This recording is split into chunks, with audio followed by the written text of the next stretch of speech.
सारे जेब कुतरे एक ही स्टेज पे खड़े होकर शोर मचाते हैं, जी तबाह हो गया, मारा गया, मुल्क तबाह हो गया।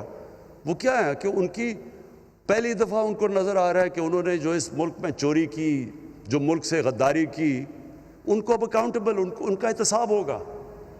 और वो एक ऐसा प्राइम मिनिस्टर है जो आप जो मर्जी कर ले, वो ब्लैकमेल नहीं होने लगा। जेब कुतरे एक ही स्टेज पर खड़े होकर शोर मचाते हैं। जेब कुतरों को मुल्क से गद्दारी करने वालों को एहतसाब नजर आ रहा है। किसी सूरत ब्लैकमेल नहीं होगा और इनका एहतसाब करूंगा। वजीर आज़म इमरान खान ने एक बार फिर बता दिया। बोले, लोग पूछते हैं पाकिस्तान कहाँ है। नया पाकिस्तान स्विच नहीं कि हुकूमत आए, स्विच दबाया और नया पाकिस्तान बन गया। लंदन की क्या बात करते हैं। मुझे याद है शाह महमूद कुरैशी साहब उस मीटिंग में थे जिसमें प्राइम मिनिस्टर साहब ने आने से इनकार कर दिया और चीफ ऑफ आर्मी स्टाफ तशरीफ़ लाए। पैर कांप रहे थे, पसीने माथे पे थे और हमसे शाह महमूद साहब ने कहा, फॉरेन मिनिस्टर साहब ने, कि खुदा का वास्ता है अब इसको वापस जाने दें, चूँकि 9 बजे रात को हिंदुस्तान पाकिस्तान पे अटैक कर रहा है। अभिनंदन की रिहाई पर कौमी असेंबली में संगीन इल्जामात का सेशन। अयाज सादिक बोले, इजलास में शाह महमूद कुरैशी के पांव कांप रहे थे। अपोजिशन से कहा गया अभिनंदन को जाने दें वरना भारत रात 9 बजे हमला कर देगा। ख्वाजा आसिफ ने वजीर आजम को गद्दार कह दिया। स्पीकर ने जुमला कार्रवाई से हज़फ कर दिया। इस हुकूमत ने कश्मीर को बेच दिया, सकूत कश्मीर हुआ। आपने अभिनंदन को, ये बंदा, इसने कश्मीर से गद्दारी की है। मौजूदा वजीर आजम ने कश्मीर से गद्दारी की है, कश्मीरियों के खून से गद्दारी की। अभिनंदन को भेजने के फैसले की नून लीग और पीपल्स पार्टी दोनों ने हिमायत की। अली मोहम्मद खान का जवाब। वजीर खारजा शाह महमूद कुरैशी कहते हैं, अभिनंदन को रिहा करना मुल्क का फैसला था, हमारे सियासतदान सियासी मकासद के ताबे हो गए।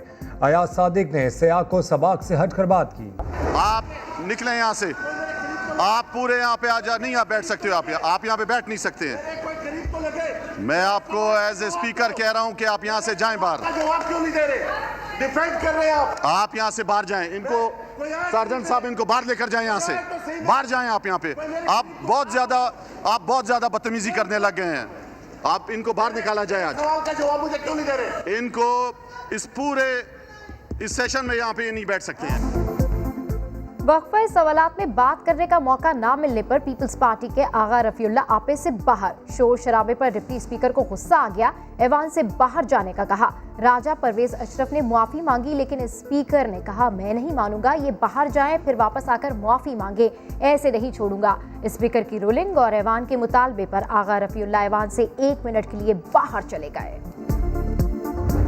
जो आजाद बलूचिस्तान का नारा लगाया गया, मैं लानत भेजता हूं ऐसे लोगों पे जो इंडिया के मौक़िफ़ को, नजरिए को और सोच को फरोग देते हैं। जो उर्दू जबान के हवाले से, जो मेरी कौमी जबान है, आर्टिकल 251 कहता है, आईन पाकिस्तान कहता है, उसकी तौहीन की गई, हम उस पर भी लानत भेजते हैं।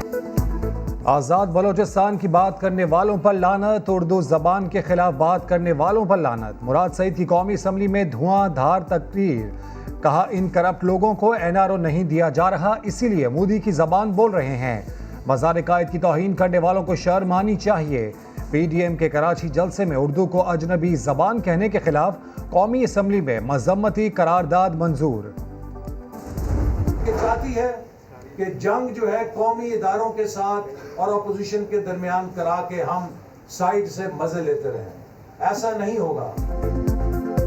हुकूमत कौमी इदारों और अपोजिशन में जंग करवाकर मजे लेना चाहती है। एहसन इकबाल का नवाब शाह में वकला से खिताब में इल्जाम। कहा, एस्टेब्लिशमेंट की सियासी मुदाखलत को बर्दाश्त नहीं किया जाएगा। पीपल्स पार्टी को 2/3 अक्सरियत से कामयाब करवाएं। बिलावल भुट्टो की स्कर्दू में जलसे से खिताब के दौरान अवाम से अपील। कहा, हमें वोट दें ताकि आपको हक के मिल्कियत और हक के हाकमियत दे सकें, अपने वादों से पीछे नहीं हटेंगे। अगर इस मुल्क का वजीर आजम बनना है तो गिलगित बल्तिस्तान के अवाम के वोट से मुंतखब करना है। मैं कोई खिलाड़ी नहीं हूँ, कोई सिलेक्टेड नहीं हूँ जो अपना वादा से फिर सकता हूँ। हुजूर सल्लल्लाहु अलैहि वसल्लम की शान में गुस्ताखी करने वालों के खिलाफ इकट्ठे होकर खड़ा होना होगा। वजीर आजम इमरान खान का मुस्लिम ममालिक के सरबराहान को खत लिखा, हमें मुत्तहिद होकर आवाज बुलंद करना होगी। मगरिब को बताना होगा इस गुस्ताखी से हम कितने दुखी हैं।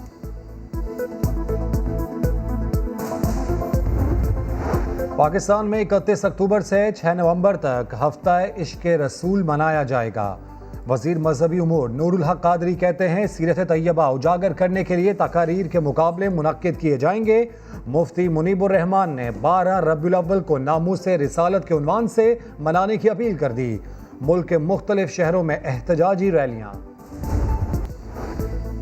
कोरोना की दूसरी लहर जोर पकड़ने लगी। इस्लामाबाद, कराची, लाहौर और कोयटा समेत मुल्क के 11 बड़े शहर कोरोना का गढ़ बनने लगे। हुकूमत ने घर से निकलते हुए मास्क पहनना लाजमी करार दे दिया। NCOC ने SOPs पर अमल दरामद के लिए सूबों को हिदायत जारी कर दी। कराची के इलाके मलीन में कोरोना केसेस के बाद 7 स्कूल्स बंद। फैसलाबाद के मेडिकल कॉलेज में ज़ेर तालीम 7 तलबा में वायरस की तस्दीक।